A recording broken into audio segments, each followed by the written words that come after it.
आप सभी को मेरा सादर नमस्कार। मैं नौशीन। आज हम सभी यहाँ विश्व आर्द्र भूमि विश्व दिवस के महत्व चर्चा करने के लिए एकत्रित हुए हैं।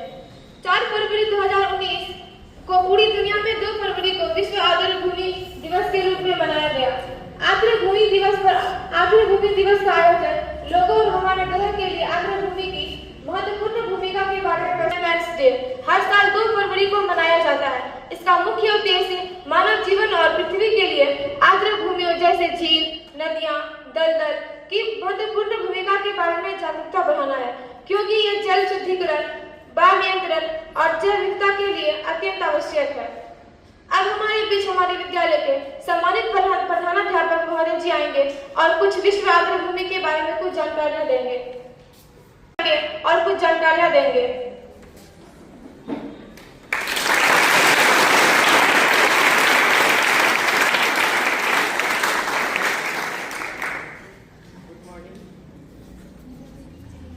Good morning.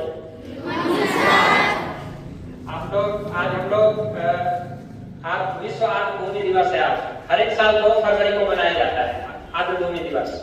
तो ये आज के दिन अवसर जिसका नाम है, वहां पर 1971 में मीटिंग हुआ था, जिसमें कि आर्द्र भूमि को संरक्षण करने के लिए लोग वहां पे बैठे और एक कन्वेंशन हुआ, जिसमें लोग आर्द्र भूमि को संरक्षण करने के लिए एजेंडा पास किए। तो तब से आज तक हम लोग 2 फरवरी को उसी के उपलक्ष्य में ये विश्व आर्द्र भूमि दिवस मनाते हैं। तो आर्द्र भूमि कहते किसको है? सबसे पहले तो आप लोग में से अगर कोई बताना चाहे तो बताइए।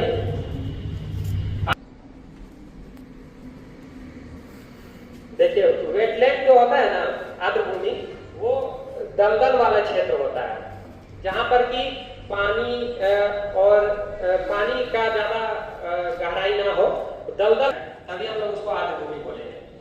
जैसे सबसे पहला क्राइटेरिया है कि वो दलदल वाला एरिया होना चाहिए। दूसरा है कि वो जो एरिया है वहां पे पानी रहना चाहिए। तो पानी जो है वो वहां पे रेगुलर भी हो सकता है, या फिर ऐसा होता है कि किसी क्षेत्र में पानी आता है, किसी साल भर में कुछ दिनों तक रहता है, फिर कुछ दिनों तक नहीं रहता, हमेशा रह सकता है, या कुछ साल के कुछ महीने में रह सकता है, और बहता हुआ भी हो सकता है, या फिर रुका हुआ पानी भी हो सकता है। झील और आर्द्र भूमि में क्या अंतर है? जैसे हमारे बिहार में आपके आसपास में गोगाबिल है, कटिहार में, कोई गए ना वहां पे? आप लोग गोगाबिल है, आप लोग हम लोग आपको वहां पे घुमा सकते हैं, वन विभाग के अंदर में ही आता है वो। तो गोगाबिल वो वेटलैंड है, और जैसे चिल्का लेक है उड़ीसा में समुद्र के किनारे, वो झील है, वहां पे उसकी गहराई बहुत ज्यादा है। बिहार में कांवर झील है, और फिर आपका नागी डैम है, नक्की डैम है, बहुत सारे लेक हैं बिहार में। तो ये वेटलैंड जो होते हैं, जिसके बारे में आज हम लोग यहाँ पे आए हैं बात करने के लिए, तो ये क्यों इम्पोर्टेंट है, उसकी क्या जरूरत है, इतना इम्पोर्टेंट क्यों है, इसके बारे में कोई कुछ भी बताइए।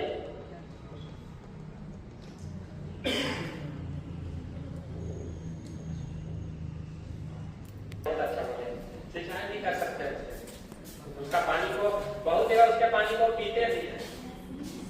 और ये इतना जरूरी है कि इसको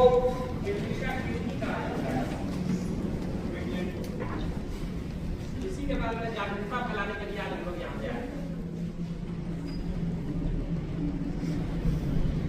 सिस्टम होता है जहाँ पर कि जमीन पर सारा जीव जंतु, पशु पक्षी सब पाए जाते हैं। तो जो जमीन पर पाए जाते हैं उसको बोलते हैं लैंड इकोसिस्टम। ये वाटर इकोसिस्टम होता है। तो वाटर इकोसिस्टम में क्या होता है कि पानी में पाए जाने वाले सारे पेड़ पौधे, जीव जंतु पाए जाते हैं। तो इकोटोन एक ऐसा क्षेत्र होता है जहाँ पर कि लैंड सरफेस वाले भी सारे जीव जंतु पाए जाए और पानी के भी सारे जीव जंतु पाए जाते हैं, उसको बोलते हैं हम लोग इकोटोन।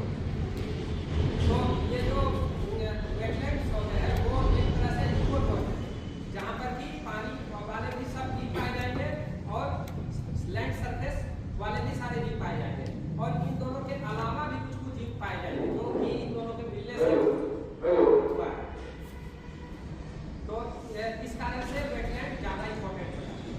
दूसरा है ये प्रकृति का किडनी की तरह कार्य करते हैं। हो गए रॉयल बंगाल टाइगर, वो वेटलैंड वाले एरिया में पाए जाते हैं।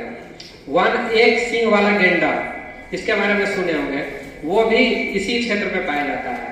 जगुआर के बारे में सुने होंगे, वो भी वेटलैंड वाले एरिया में पाए जाते हैं।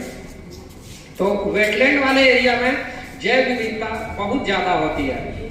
दूसरा बात कि ये जो वेटलैंड होते हैं, आर्द्र भूमि होती है, ये पृथ्वी का किडनी के तरह काम करते हैं।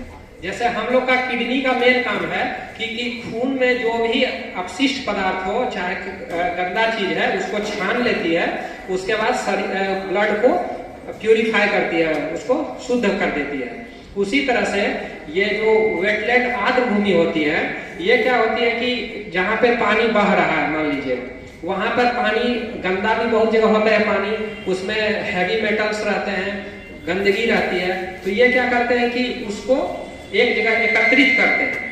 एकत्रित करने के बाद में जो कचरा होता है उसको एकत्र कर लेते हैं, और बाकी जो शुद्ध पानी है उसको बहने देते हैं। तो इससे क्या होता है कि लोगों को शुद्ध पानी मिलता है। उसके बाद